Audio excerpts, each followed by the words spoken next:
Léa Lansade, merci de nous accorder un petit moment pour Cavadeos. Vous êtes donc chercheuse à l'INRA de Nouzilly et vous avez présenté tout à l'heure une étude sur la validation des tests de tempérament adaptés aux conditions de terrain et en relation avec l'utilisation pour le CSO, pour être précis.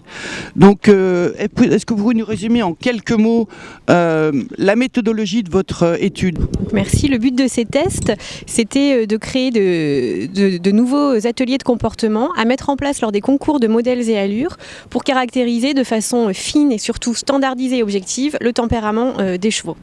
Donc sur combien de chevaux est basée votre étude? Donc nous avons maintenant plus de 650 chevaux qui ont été testés depuis 2012.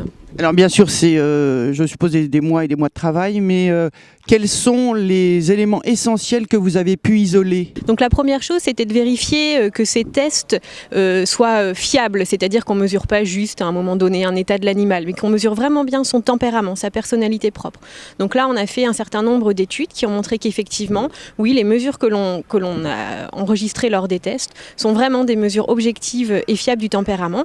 Les tests sont basés sur des principes vraiment très simples, mais en fait, ce qui fait leur force, c'est qu'ils sont extrêmement standardisés. Donc vos critères de recherche, on va dire, étaient l'âge, le côté émotif du cheval, sa capacité à l'apprentissage. Donc ce que l'on a regardé dans le cadre de l'étude que j'ai présentée tout à l'heure, c'est vraiment le lien avec la performance en concours de saut d'obstacles, notamment en cycle classique. Et alors donc quels sont les premiers résultats qui se dégagent de cette étude?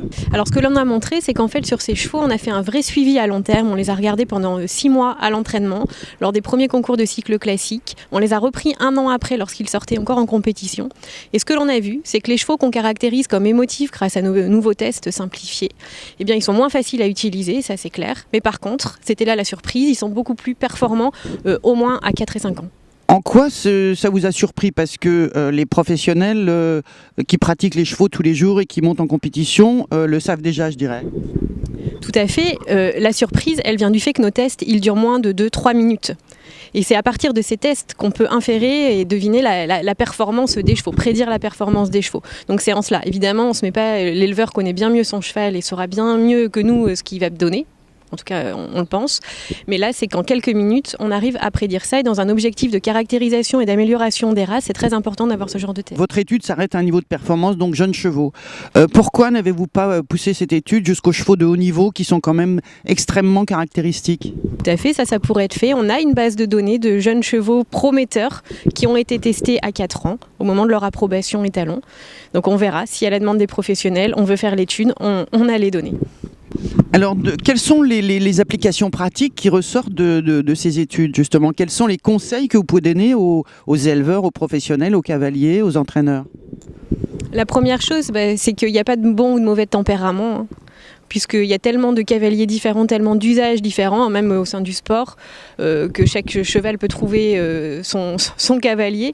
Donc il n'y a pas non plus à avoir peur de ces tests, puisque quel que soit le résultat, on pourra l'orienter de toute façon.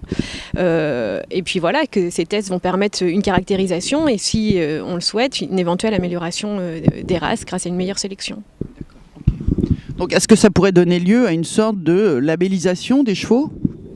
Oui, tout à fait. Après, on peut appeler ça comme on veut. On l'appelle pour le moment caractérisation, mais tout à fait, ça serait le but. Mais il a déjà été mené des expériences différentes dans le cadre des haras nationaux, justement, sur la labellisation des chevaux de loisirs, etc.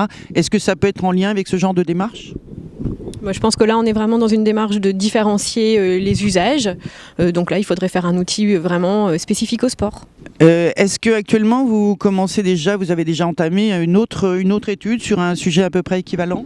Donc là, actuellement, oui, on poursuit nos études pour aller vraiment de plus en plus finement vers quel type de tempérament correspond à quel type d'usage, de manière à affiner les résultats que je vous ai présentés là, en considérant bien sûr que le tempérament est un facteur de prédisposition, mais parmi d'autres. Bien entendu, il y a le cavalier, l'effet du cavalier, l'effet de l'éducation, l'effet du dressage, l'effet du sol. C'est un facteur parmi d'autres. Léa Lansade, merci beaucoup. Alors, bonne continuation dans vos recherches.